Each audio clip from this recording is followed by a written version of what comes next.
l'analyse de pratique est quelque chose qui requiert l'intervention d'un expert, autant l'échange de pratique est quelque chose qui, je crois, peut se faire en équipe. Dès lors qu'une équipe est régie à la fois par la confiance réciproque et par l'exigence réciproque.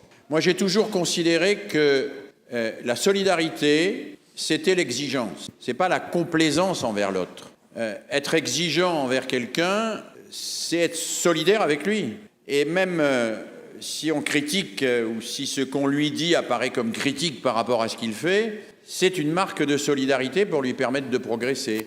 Je pense qu'à cet égard, les enseignants peuvent évidemment, entre eux, se donner des temps de travail. Alors, je souhaiterais, comme cela a été proposé, que l'institution, bien sûr, facilite cela. D'abord, qu'elle les reconnaisse clairement comme des experts dans leur domaine, qu'elles reconnaissent clairement que les échanges de pratiques sont un outil essentiel de leur professionnalisation, et qu'ensuite, on ait des temps de formation continue qui soient consacrés à ces échanges de pratiques, et pas simplement à de l'information descendante. Je crois que tant que ce n'est pas institutionnalisé, c'est hélas à chacune et à chacune des équipes à se doter des moyens pour faire cela. Et des moyens qui soient compatibles avec les emplois du temps personnel, avec les contraintes qui peuvent exister par ailleurs et qui sont bien légitimes. Mais je crois que même si on le fait peu, le faire de temps en temps fait beaucoup de bien. Préparer une séquence de français, de mathématiques, d'histoire, de n'importe quoi, de son en hauteur, de tout ce que vous voulez. Préparer une séquence de lecture ou de vocabulaire en commun, s'échanger les idées à propos de ça, l'expérimenter chacun dans sa classe, ou pas. Éventuellement, aller visiter un collègue qui le fait, si on arrive à s'organiser pour qu'on puisse aller participer ou assister au cours d'un collègue ou d'une collègue. C'est des choses absolument fondamentales pour progresser dans le métier. Fondamentales. Moi, je crois beaucoup aux visites réciproques. Je crois beaucoup que avoir un collègue dans la classe, c'est pas forcément quelqu'un qui vous espionne, c'est quelqu'un qui va voir des choses que vous n'avez pas vues et vous aider à être plus lucide et plus efficace à votre tour. Et donc tout ce qui peut favoriser ce regard pluriel, professionnel, collectif sur nos pratiques me paraît à expérimenter, dans la mesure du possible, à mettre en pratique d'une manière régulière. Et puis, je pense qu'il nous faut militer pour que l'institution elle-même nous donne les moyens pour cela. Ça doit faire partie de notre service d'une manière pleine et entière. Voilà, je crois que c'est un combat à mener. Il y a des organisations qui mènent ce combat et je crois qu'il faut mener ce combat. Alors, il y a plusieurs manières de rebondir sur cette question de la motivation. La première manière, c'est de dire que trop souvent, on prend les choses à l'envers. On dit tel élève ne réussit pas parce qu'il n'est pas motivé. Moi, je pense que dans beaucoup de cas, c'est le contraire. Tel élève n'est pas motivé parce qu'il ne réussit pas, parce que l'échec démotive. Et que donc, pour le motiver, il faut parfois des petites réussites qui lui montrent qu'il peut progresser et qui lui permettent de se motiver pour progresser. Des petites réussites que parfois l'institution ne valorisera pas, ne verra pas, qui ne sont pas nécessairement identifiés par tel ou tel point du programme. Mais montrer à chacun qu'il peut progresser, donner à chacun parfois la possibilité de se dépasser. Oui, alors je dis n'importe quoi, tu aimes tel surfeur, tu vas faire une petite conférence, 10 minutes, même 5 minutes, allez, 3 minutes. Qui sait, le gamin, il a 7 ans, faire une conférence de 10 minutes devant les copains, la préparer, faire son plan. S'il réussit à le faire, ça va peut-être l'aider en maths. Ça va peut-être l'aider en maths parce qu'on débloque des choses. Et on débloque en particulier cette non-motivation pour le travail scolaire. C'est la première approche qu'on peut faire. La deuxième approche qu'on peut faire serait de dire « Attention, nous autres enseignants, nous transformons trop souvent les objectifs en préalables. La motivation n'est pas un préalable de l'école, c'est un objectif de l'école. Platon avait fait mettre en haut de l'académie « Nul n'entre ici s'il n'est géomètre ». Si vous mettez sur le fronton de votre classe « Nul n'entre ici s'il n'est motivé », vous aurez beaucoup moins de problèmes. Si vous ajoutez « Nul n'entre ici s'il n'est motivé, s'il ne sait pas déjà faire son travail d'une manière autonome, libre et responsable », vous aurez beaucoup moins d'élèves à traiter et vous êtes sûr qu'ils vont réussir. Non, si je me permets de dire ça, c'est pour dire que la motivation, c'est quelque chose qui nous appartient en grande partie. C'est pas simplement l'élève qui doit être motivé, c'est nous qui avons à susciter cette motivation. Alors comment, bien sûr? Le problème, c'est comment. Il y a eu des tas de réponses à cette question dans l'histoire de la pédagogie. Je ne vais pas vous les énumérer, il y en a énormément. Il y a une réponse qui traîne un peu partout, qui est on va partir des intérêts actuels des élèves. Allez, ils s'intéressent à la pêche, on va leur faire un truc sur la pêche, et à cette occasion-là, on va leur fourguer un peu d'arithmétique. C'est possible avec la pêche de fourguer de l'arithmétique, hein? Ou ils s'intéressent, au foot, à cette occasion-là, on va leur faire un peu d'anglais. C'est-à-dire, on va partir de ce qui les intéresse pour aller vers autre chose. Alors, ça peut marcher. Et il ne faut surtout pas dire, Fontaine, je ne boirai pas de tonneau, parce que on le fait tous et on le fait tous plus ou moins.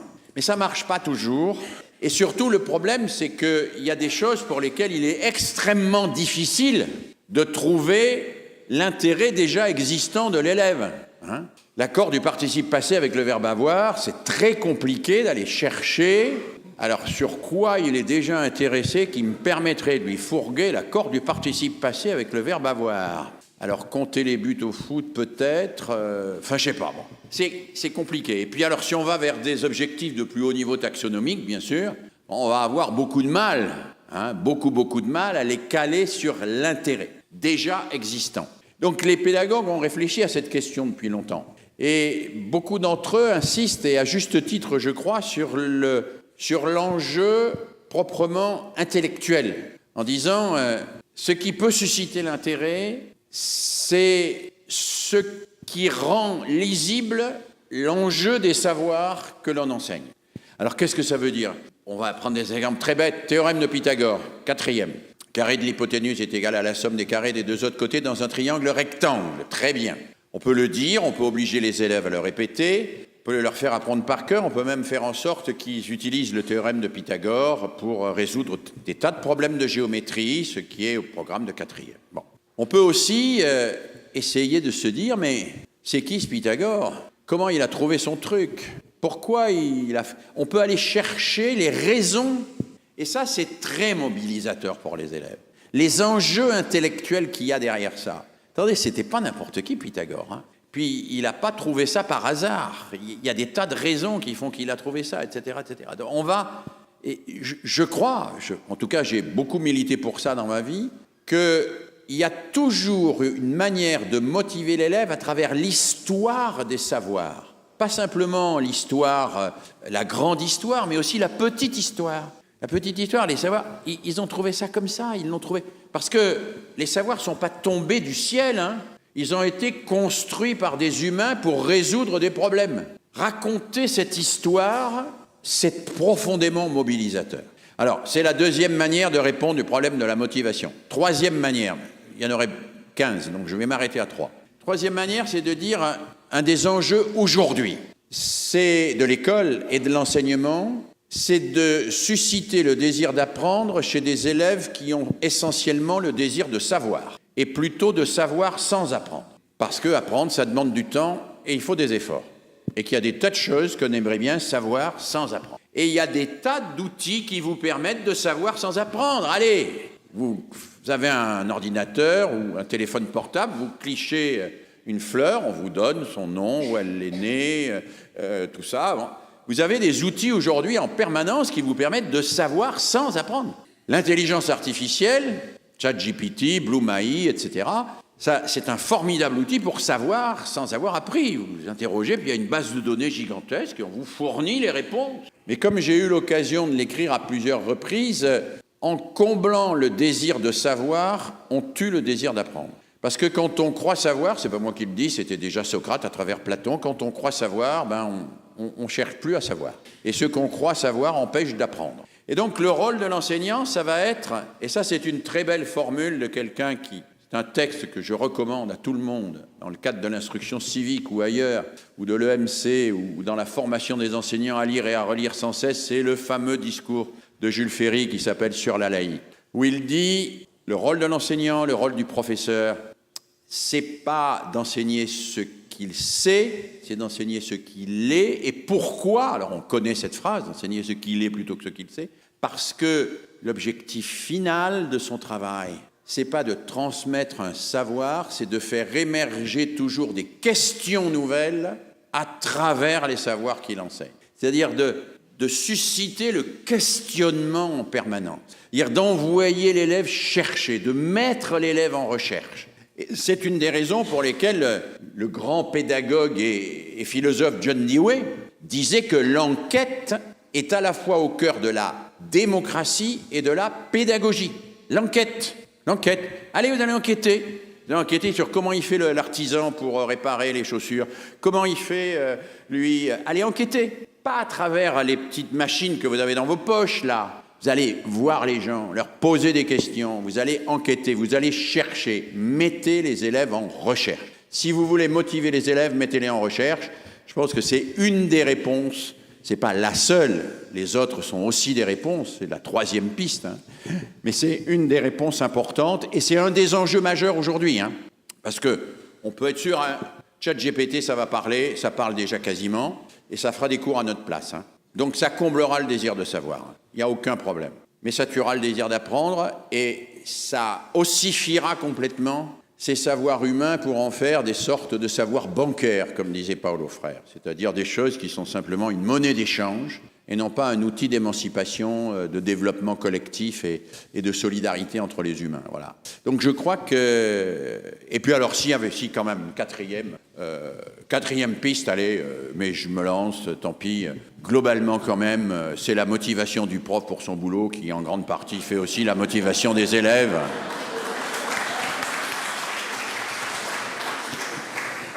Allez, mais sur la motivation, il y aurait beaucoup de choses à dire. C'est compliqué la question du harcèlement, et c'est très grave.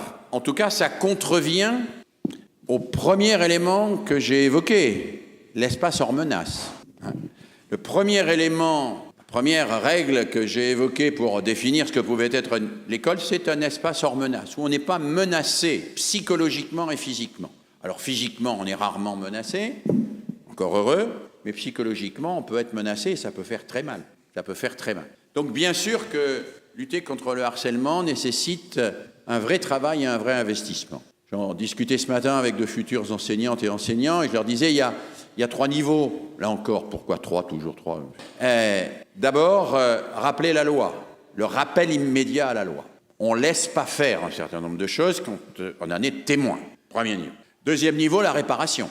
Là, il y a des protocoles, vous en connaissez. Le programme phare propose un certain nombre de protocoles, la méthode Pikler et d'autres, sur comment on fait à travers des médiateurs, sans médiateurs, l'idée de justice restaurative, etc. etc. Bon. Tout ça est utile et on a quelques outils pour ça. Et puis, troisièmement, il y a la prévention du harcèlement. Et la prévention du harcèlement, c'est la coopération. La prévention du harcèlement, c'est un climat scolaire apaisé.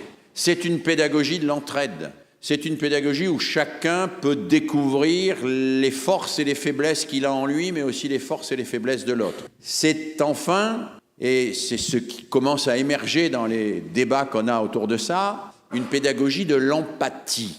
L'empathie, c'est la capacité à se mettre dans la situation d'un autre et à vivre l'autre, à vivre sa souffrance, à comprendre qu'il souffre. Il y a une philosophe américaine qui s'appelle Martha Nussbaum, qui a écrit un très beau livre qui s'appelle « Les émotions démocratiques », qui montre comment toute démocratie a besoin d'empathie et comment l'empathie se forge, entre autres, à travers la littérature, à travers les contes et légendes chez les petits, à travers le théâtre chez les plus grands, c'est-à-dire tout ce qui permet de découvrir que les autres peuvent souffrir, que cette souffrance, elle est insupportable et que nous ne pouvons pas la supporter parce qu'on n'a pas le droit d'abîmer un humain. Voilà. Alors ça ne marche pas à tous les coups, hein. Il y a des gens qui feront mal à d'autres, soit par inconscience, soit délibérément. Mais on peut, je crois, créer des climats scolaires qui feront diminuer la tension. À ce sujet, moi j'ai une proposition, mais elle n'a pas beaucoup d'écho jusqu'à présent, c'est le moins qu'on puisse dire, c'est diminuer la taille des établissements scolaires. Voilà. Mais je sais que c'est une des choses qui... Non. Vous savez, il y a l'idée qu'on fait des économies d'échelle, parce que quand on regroupe les gens plus nombreux, on a besoin de moins de photocopieuses, de secrétaires et de je ne sais pas trop quoi. Ces économies d'échelle, c'est rien au regard du coût humain, de l'anonymat, de l'absence de suivi, du fait que les gens ne se connaissent pas, ne se repèrent pas entre eux, etc. Or là-dessus, on a des recherches quand même. Il y a une grande méta-recherche qui semble donner des indications à peu près confirmées par tous. C'est que le module idéal, c'est globalement 120 élèves et 12 adultes. C'est-à-dire 4 classes. Alors, quand je dis 120 élèves et 12 adultes, 4 classes, avec un nombre d'adultes suffisant qui vont tous connaître les élèves et les élèves vont connaître tous les adultes, ce qu'on appelle le principe d'isomorphisme. Voilà. Ça, c'est pas tellement difficile à faire, on pourrait le faire. Hein. On pourrait, par exemple, dans un collège de je ne sais combien de classes, faire travailler ensemble une 6e, une 5e, une 4e, une 3e, en confiant ces 4 classes à un même groupe d'enseignants et en leur donnant une liberté d'organisation. Et en faisant ce que nous appelons dans notre jargon une unité pédagogique fonctionnelle, c'est-à-dire une unité pédagogique à taille humaine où tout le monde connaît tout le monde et où les relations sont ce que l'on appelle, en termes de psychosociologie, des relations homogènes. Une relation homogène, c'est quand vous avez toute une série d'étoiles, là, qui représentent des personnes, et que vous avez des traits entre toutes les étoiles qui fait qu'il n'y en a aucune qui est laissé de côté. Hein. Eh bien, on sait qu'on peut y arriver, que si on a... et que même, c'est un aspect désespérant, je ne sais pas si j'ose vous le dire, c'est un aspect désespérant parce que cette étude à laquelle je fais allusion montre que ce type de regroupement surdétermine bien plus la baisse de la violence et la réussite scolaire que les diplômes des enseignants, par exemple. Et même que l'idéologie qui est prêchée, puisque c'est une étude qui montre que, au fond, aux États-Unis, qu'on prenne une école libertaire ou évangélique, dès lors qu'il y a globalement 120 gamins et que tous les adultes qui sont là connaissent les 120 gamins et que les 120 gamins connaissent tous les adultes, il n'y a pas de violence. Il n'y a pas de violence et les résultats scolaires montent. Parce qu'on a un équilibre enfant-adulte et on a un climat, alors au sens réel du terme, un écosystème, on devrait dire, plutôt qu'un climat. On a un écosystème relationnel qui tient à peu près la route. Alors je ne dis pas qu'il faut développer des écoles privées libertaires ou évangéliques. Hein. Je dis qu'il faudrait que dans les écoles publiques, on ait des regroupements à taille humaine et que cela contribuerait beaucoup à faire baisser les phénomènes de violence et le harcèlement. Ça ne les supprimerait pas, mais ça les ferait baisser. Voilà, donc j'ai répondu à différents niveaux sur cette question très difficile. Mais je vous dis très franchement, le programme phare est excellent. Je dis donc, vous pouvez vous référer au programme phare, les propositions qu'il fait sont excellentes. La seule proposition que j'ajouterai, moi, qui n'est pas dans le programme phare, c'est la proposition du conseil d'élèves pour chaque classe, qui n'est pas dans le programme phare, et je le regrette. Mais en dehors de ça, le programme phare est excellent. Hein, je le dis très simplement, je critique très librement un certain nombre de programmes, mais celui-ci, je dis qu'il est très bon, qu'il y a juste une chose qui manque. Oui, c'est vrai, enseigner, c'est résister. C'est le titre d'un livre publié dans les années 80 par un sociologue américain, Neil Postman. Enseigner, c'est résister. Résister à la facilité, à la démagogie, aux théories du complot qui permettent de croire qu'on comprend le monde alors qu'on ne comprend rien, on a simplement désigné un bouc émissaire. Résister à la surenchère des prescriptions technocratiques. Résister à une obligation de résultat qui fonctionne par, vous savez, ce que les Givaro appelaient la réduction de tête. Hein, c'est-à-dire, il n'y a plus d'élèves, il n'y a plus que ces résultats aux tests en mathématiques et en français. Hein. On a réduit, voilà. Résister à tout ça, je pense que c'est notre métier, hein, que c'est compliqué, que c'est difficile, mais que c'est nécessaire. C'est pas impossible. Il faut, et Neil Postman le dit, les grands moments de l'école, les moments où l'école a vraiment été en train de faire quelque chose et où elle a fait, c'est quand elle a résisté. Jules Ferry en France, il n'est pas majoritaire. Il est majoritaire d'une voix pour sa loi de 1882 à l'Assemblée nationale, mais il l'obtient de justesse. Mais il n'est surtout pas majoritaire dans l'opinion publique. L'opinion publique ne veut pas l'école publique laïque et obligatoire. Elle ne veut pas ça. Il va mettre en place. On va réussir.